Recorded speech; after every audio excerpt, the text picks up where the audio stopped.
Hello, Edmund. Hi. Thanks for inviting us into your home. Is this Cribs? I guess it is, yeah. We're doing cribs. I'll do a Dutch angle on it. Yo! What up?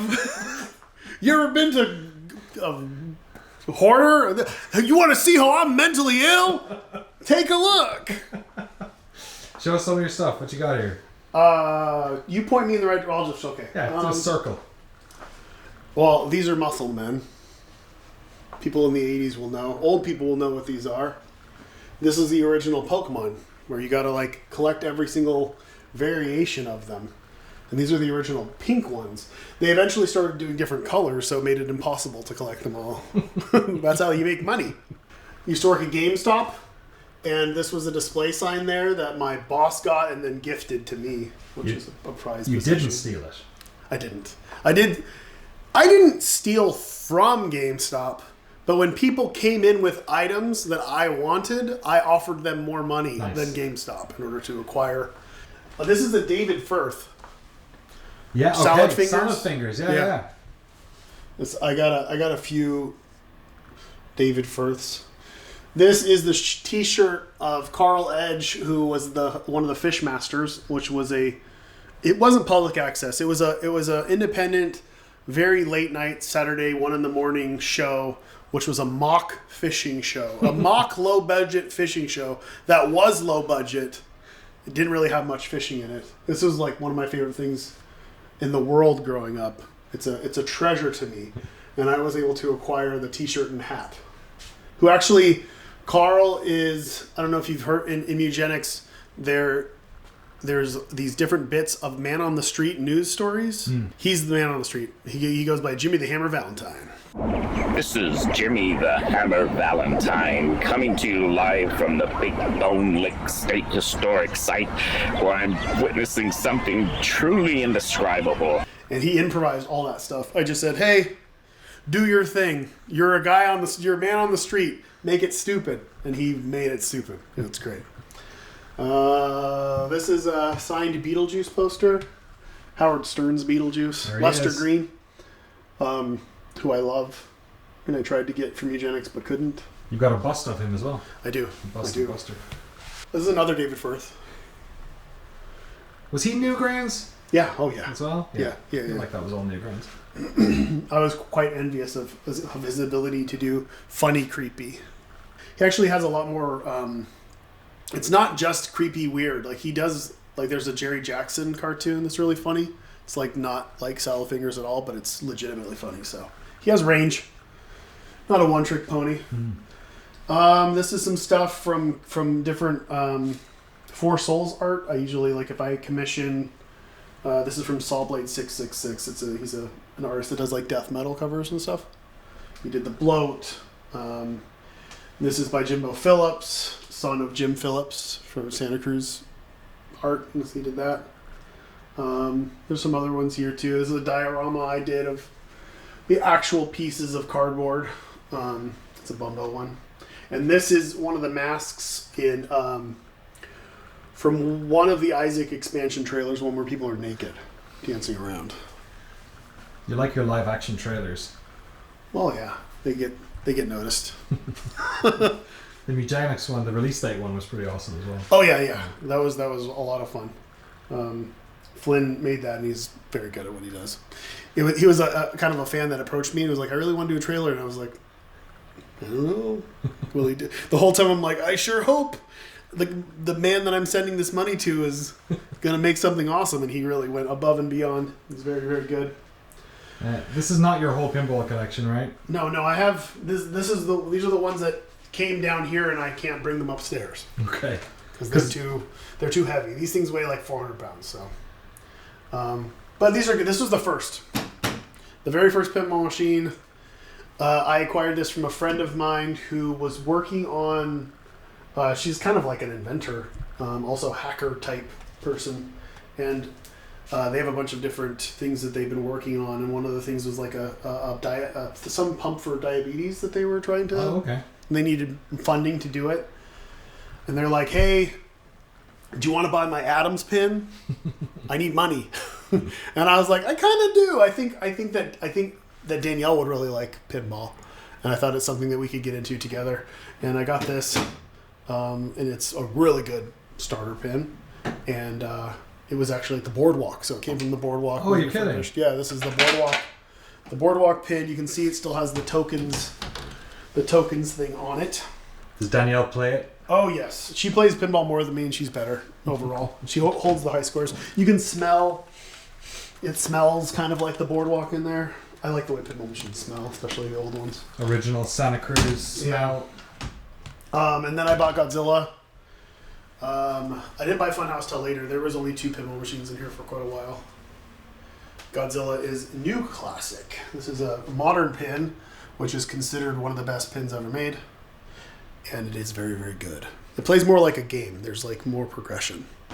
You actually fight different kaiju and then move from area to area that has a bunch of new kaiju. And then there's like an ultimate ending with Gamora. I see a bunch of metal Godzilla in here as well. Yeah, it's Mecha Godzilla. It's one of the multi-balls. This is a destructible building. Oh, terrific. It drops down. You lock balls in it. It's a lot of fun. It's really nice. Kids Funhouse is super creepy. No, my kids don't like anything that I like. Peach will play. I think she's played Eugenics. She actually likes playing Eugenics. But outside of that, our interests don't overlap as much. I would love it if they would play pinball, but it's just me and Danielle, really, for the most part. And anybody who comes over and we begrudgingly were like, I want to go upstairs and play some pinball, and they're like, okay. This is Funhouse, though. This is a creepy like one. People are creeped out by the... It was the first talking head pin, and they actually had a patent on a talking interactive head that could swallow a ball. Okay. So they were like, if any, because that became huge. You know, a bunch of different pins had heads as like focal points, and one of the ones was Nightmare on Elm Street. Right. And they had to make sure that Freddy didn't eat the ball; he just spit it out. It went to the back of his head, and then he would launch the ball out, so they could get past this trademark. This is a fan-made, 3D rendered but produced in small quantities figurine. I think they said that eventually there's these little posts here, and the Horseman would go here, but I don't know if that ever happened. But they've done many different Isaac related things that are really cool. My deal with them was just like, as long as it's short run, I don't care, as long as you send me one. Which is usually my go-to. Look at these things. What are they from? Well, they're called Things. They're called Things. Yep. Look at these things. They're all mini games. Flipopotamus. They're all like tactile, weird little mini games. Dr. Wacko.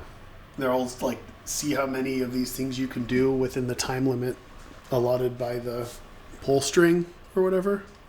So like Donkey Kong thing here, Gorilla has got like little barrels that come out of the guy up top, and then you have to like make it into the house with them. I like those things. Video games probably killed this whole market. Yeah, I have a lot of these. Here's some other ones. These are all like timed button mashers. Get the ball to the end. I think they call them metal ball rolling games, steel ball rolling games. It really rolls off the tongue. Yeah. They never came up with a good name for them. In fact, they would usually, if one of them did well, they would just reskin it and rename it. So like one of the most popular ones is Screwball Scramble. Oh yeah, totally. Yeah, but it was also called Run Yourself Ragged, and I think there was like 2 other names for it too, depending on the time you bought it and where you bought it. So it's great for when you're talking to your friends and you're like, hey, wait, do you remember this game? Run Yourself Ragged? And they're like, no. Not even knowing that they were talking about the same thing. Here's Lester, the Lester bust. Danielle got this for me for Christmas. I also got a little Buddha as well. Hanging out with the... Cenobites. I was about to say the troglodytes. Troglodytes, yeah. You excited for a new Hellraiser, or do you think it's going to suck? It's going to suck. Yeah. Yeah. Fair enough. It's the way it works. Don't most of the Hellraisers suck, though? Yeah, all but the first 2. They all people. The third one sucks in a way that works. I don't like the third one stopped taking itself seriously, so it became fun. Right. which is fun. So if the new one didn't take itself seriously, I might be inclined to check it out. Like if it turned into a Terrifier type horrific movie, great. But it takes itself so seriously, and it's just this big eye roll. Like the Clive Barker. The first two were very like, the lore was ambiguous but cool. Yeah. The world was neat. The characters were fun, and it was pretty weird overall. It was but pretty it weird. just got shitty after that. try to over-explain something that doesn't make sense. It usually happens. This is art by Tonetta, who's one of my favorite artists of all time. Most of you will know Tonetta by his music on YouTube, where he would dance around as a woman with a mask on. He's the greatest. I have a bunch of Tonetta art, but this is something that he custom did for an Eden Alternative Art 4 Souls card. Very cool. I have a little. This is not my full collection of Game Boy games, but these are the best of. These are the ones that I'd actually play.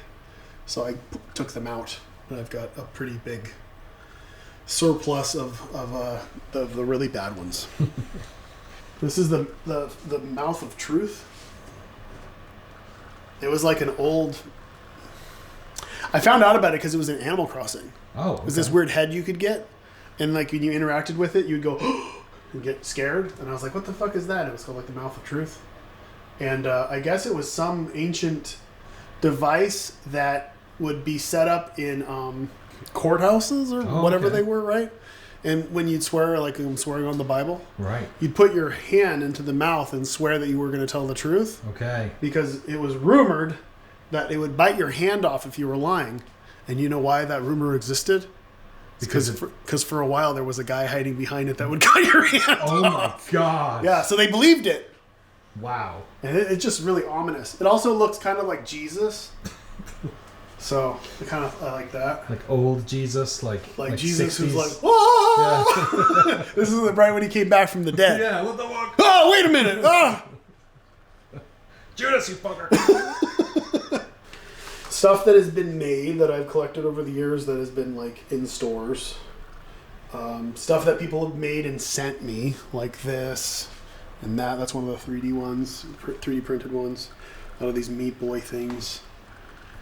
You got Blast Miner down here too. Yeah, it existed. Like the price tag's right there. How much is it? Woo! A lot of the stuff is covered up, but by this giant blue baby. Yes. This was made by Maestro Media. Javon had this made, I believe, for a photo shoot that he had with somebody, and I saw it in the photo shoot, and I'm like, "Why isn't that in my house? What are you doing with that?" They possibly wanted to like have it on display for something for like cons or whatever else, but I said no, I need it. And now it lays there on the ground. Now we're doing a photo shoot with it. It's the coolest. And the giant poop. Everyone needs a giant poop. That was part of it. And the crying Isaac. Official, by the way. I do collect my knockoffs, my Chinese knockoffs. I'm not encouraging you, China. Don't do that. Unless you're making new ones, and I want at least one. You're hitting up Temu. They are. If you want some real, I don't have them here, but they are pieces of shit. They are like lower than like ball toss games at the boardwalk type rewards or whatever. It's like they barely put a little bit of stuffing in them. They're just flopping. But this is the real one. This is the official, well-produced one. And then there's some more crap down there. A lot of these plush ones are stuff that Danielle made. Oh, cool. And then the more big 3D type stuff. Look at this shit. Look at these guys. Look at that guy. He looks so happy. There's even some prototype stuff in here that doesn't even exist yet. Spoiler. Don't look at the spoiler. There's my bathwater. Do you remember that? Oh, yeah. I still got that one. Wow. It's got stuff growing. Delicious. Delicious. This Good Smile figure was a pretty big achievement for me, since that was like the top of the line articulated action figure. It seemed too perfect to not proportion wise do it in that line. Thanks for the tour, Ed. Yeah. I think now is the time where you say, in crims, you say, like, hey, now get out. But You gotta kick us out. you gotta get out of here, cause I gotta get to work.